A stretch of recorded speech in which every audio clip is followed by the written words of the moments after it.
अस्सलामुअलैकुम। हमारा टॉपिक है कि एब्सोल्यूट और कंडीशनली कन्वर्जेंस टेस्ट क्या होते हैं। एब्सोल्यूट और कंडीशनली कन्वर्जेंस टेस्ट ये होते हैं कि हमारे पास सबसे पहले तो इसकी स्टेटमेंट ये है कि अगर हमारे पास सीरीज़ जो है वो summation 1 to infinity a n जो है इस सेट टू बी कन्वर्ज, अगर ये कन्वर्ज कर जाती है तो हमें इसके ऊपर ए एन का मोड लगाने के बाद भी अगर ये कंडीशन कन्वर्ज कर जाए तो हम इसे कहेंगे कि ये एब्सोल्यूट कन्वर्ज है।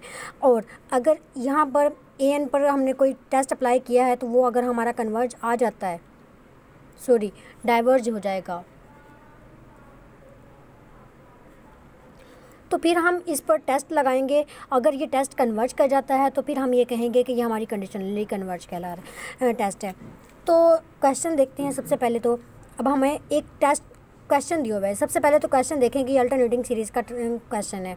अब अल्टरनेटिंग सीरीज़ टेस्ट नहीं अप्लाई करना। अल्टरनेटिंग सीरीज़ टेस्ट के अलावा जितने भी टेस्ट हैं, comparison test, root test, ratio test, जैसे मैं पहले वीडियोस जो है वो अपलोड कर चुकी हूँ, ratio test, root test, alternating series test और कंपैरिजन टेस्ट के। तो फिर अब उस टेस्ट हमने यहाँ पर अल्टरनेटिंग सीरीज़ टेस्ट के अलावा जितने भी टेस्ट हैं हमने वो अप्लाई करके देखने हैं। उनमें से कोई भी एक टेस्ट ले लें। रूट टेस्ट लिया मैंने क्योंकि मेरे पास यहाँ पर होल की पावर n था, तो मुझे इजी लगा कि मैं रूट टेस्ट लगाऊंगी, 1/n लग जाएगा, फिर उससे इजीली मुझे सिंप्लीफाई करने में आसानी हो जाएगी। अदरवाइज़ आप लोग किसी और टेस्ट के ज़रिए भी चेक कर सकते हैं इसको।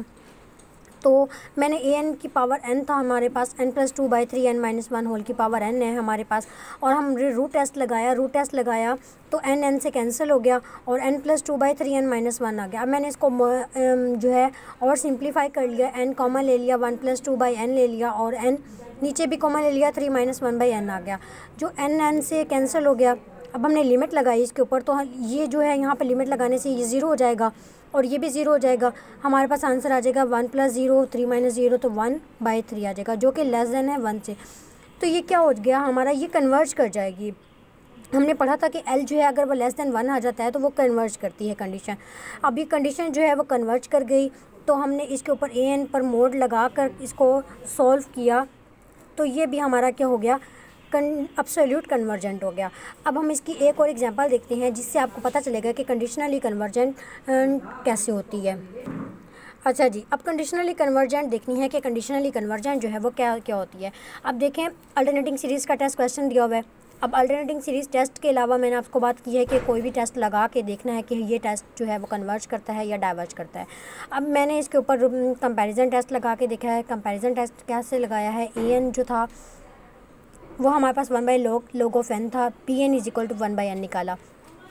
बी एन कैसे निकालते हैं वो को मैंने प्रीवियस वीडियोस में भी अपलोड किया हुआ है कि बी एन कैसे फाइंड करते हैं, और अब दोबारा मैं बताने लगी हूँ कि बी एन कैसे फाइंड करते हैं। जब highest power of n term denominator और डिनोमिनेटर में से हम देखते होते हैं। ऊपर भी हमारे पास कोई n नहीं दिया हुआ तो 1 लिख देंगे, और नीचे हमारे पास n ही था, बस हमने n लिख दिया। अब हमने इसके ऊपर पी सीरीज़ टेस्ट लगा के देखना है कि बी एन जो है वो कन्वर्ज करता है या डाइवर्ज करता है। ऑब्वियसली हमने पढ़ा था कि कंपैरिजन टेस्ट में पहले तो सबसे पहले कंडीशन उसकी क्या थी कि वन कंडीशन ये थी हमारे पास कि ये हमारे पास नॉन डिक्रीजिंग फंक्शन होना चाहिए, ए एन लेस देन और इक्वल टू है बी एन के। अब हमने देखा कि हमारे पास 1/log ऑफ n जो है वो ग्रेटर देन हो गया 1/n से, तो ये पहली कंडीशन ही कौन होल्ड नहीं की इसने कि ये डाइवर्ज कर गया। तो अब दूसरी कंडीशन चेक करने की ज़रूरत ही नहीं है क्योंकि पहली कंडीशन ही होल्ड नहीं की, तो फिर दूसरी कंडीशन को चेक भी करने की ज़रूरत नहीं होती। तो अब हम इसके ऊपर अप्लाइंग करेंगे अल्टरनेटिंग सीरीज़ टेस्ट। जब ये डाइवर्ज कर जाएगा तो फिर हम इस पर अल्टरनेटिंग सीरीज़ टेस्ट लगाएंगे। अल्टरनेटिंग सीरीज़ टेस्ट क्या लगाया हमने, ए एन जो था 1/log ऑफ n लिया और ए एन +1 ले लिया। अब कंडीशनल अल्टरनेटिंग सीरीज़ टेस्ट में भी हमने दो कंडीशंस पढ़ी थी कि वो या तो नॉन इंक्रीजिंग फंक्शन होना चाहिए, या दूसरा हमने पढ़ा था कि वो क्या होना चाहिए, लिमिट लगाने के बाद ए एन पर तो वो इक्वल टू 0 होना चाहिए। अब कंडीशन हमारे पास 1 है कि ए एन जो है वो ग्रेटर देन होना चाहिए ए एन +1 से। अब ए एन हमारे पास क्या है, 1/log of n।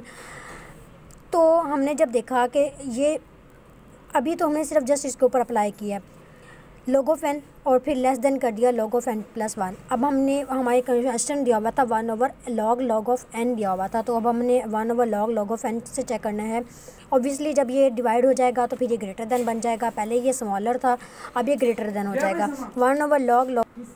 1/log n plus 1।